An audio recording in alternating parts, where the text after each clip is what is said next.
অস্বাভাবিক মৃত্যু প্রাক্তন বিধায়কের, পাশাপাশি বিধানসভার ডেপুটি স্পিকার আশীষ বন্দ্যোপাধ্যায়ের।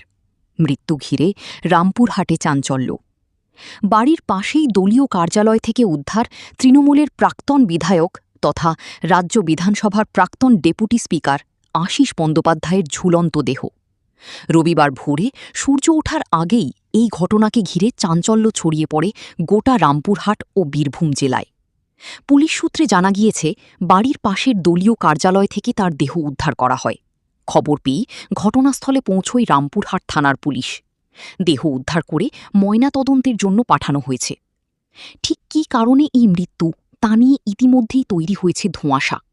ব্যক্তিগত কারণ, মানসিক অবসাদ, নাকি এর পিছনে রয়েছে অন্য কোনো রহস্য, সব দিক খতিয়ে দেখছে পুলিশ।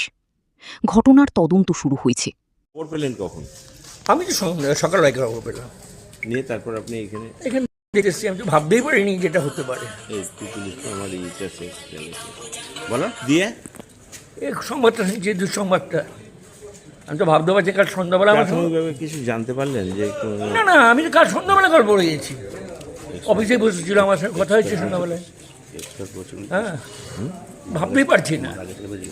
যেমন প্রতিদিনই রাতেবেলা একটা আড্ডা হয়, যদিও আমি কালকে আসিনি।